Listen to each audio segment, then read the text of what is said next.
Fourth API type है GraphQL and interestingly GraphQL के अंदर जो एंड पॉइंट होता है वो सिर्फ एक ही होता है, मतलब कि सिंगल एंड पॉइंट होता है जो कि है /GraphQL। बट द क्वेश्चन इसकी अगर हमारे पास यहाँ पे सिर्फ एक ही एंड पॉइंट है तो किस तरीके से हम डिफरेंट काइंड ऑफ डेटास को गेट, पोस्ट, अपडेट या फिर डिलीट कर पाएंगे। How to do all this operation on different kind of data with this single endpoint, this is the question, right. Let me explain you. Okay, so let's understand this carefully. जिस तरीके से rest API के अंदर हमारे पास database के table होते हैं, schema होते हैं, जिस तरीके से डॉट प्रोटो फाइल के अंदर हमारे पास स्कीमा होते हैं, एंटिटी होती है, उसी तरीके से ग्राफक्यूएल के अंदर भी हमको मॉडल्स क्रिएट करने पड़ते हैं, एंटिटी मतलब कि स्कीमा क्रिएट करने पड़ते हैं। सो ये है मेरा यूजर स्कीमा।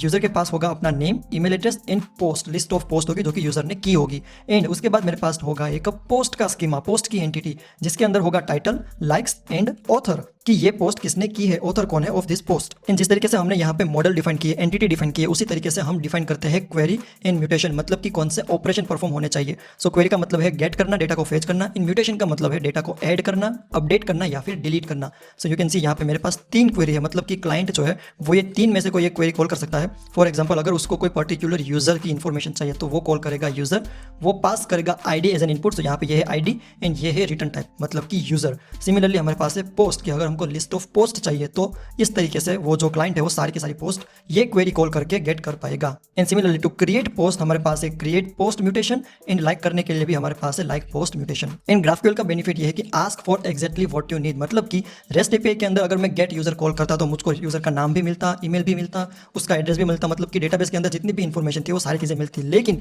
यहाँ पे क्लाइंट मतलब कि जो हमारा ब्राउजर होता है, हमारा जो एप्लीकेशन होता है, इट कैन डिसाइड कि हमको क्या क्या इन्फॉर्मेशन चाहिए। फॉर एग्जाम्पल अगर मैंने यहाँ पे क्वेरी लिखी है कि गेट यूजर, तो मैं यहाँ पे डिसाइड कर सकता हूँ कि मुझको सिर्फ नेम ही चाहिए यूजर का या फिर मुझको सिर्फ एज ही चाहिए यूजर की, something like this. So this is depends on client कि क्लाइंट को क्या चाहिए। एंड इसके अंदर एक कॉन्सेप्ट होता है फील्ड रिजोल्वर का, मतलब कि अगर मुझको यूजर की पोस्ट एंड यूजर की इन्फॉर्मेशन दोनों एक ही क्वेरी के अंदर चाहिए, so this is possible inside GraphQL. लेकिन रेस्ट एपीआई के अंदर मुझको 2 क्वेरीज कॉल करनी पड़ती, get post and get users. लेकिन यहाँ पे मैं यूजर्स के साथ उसकी पोस्ट सिर्फ एक ही राउंड ट्रिप के अंदर, मतलब कि एक ही रिक्वेस्ट रिस्पॉन्स के अंदर ला सकता हूँ। This is possible inside GraphQL. लेकिन ग्राफक्यूएल की डाउन साइड ये है कि इसके अंदर कैशिंग इंप्लीमेंट करना is a little bit complex than the REST API. And the main issue is कि यहाँ पे n+1 क्वेरी प्रॉब्लम जो है वो आ सकती है, मतलब कि अगर हम ट्राई कर रहे हैं सिंगल यूजर फेच करने का एंड उसकी सारी पोस्ट फेच करने का, तो हो सकता है कि सारी की सारी पोस्ट के लिए इंडिविजुअल डेटाबेस कॉल जाए।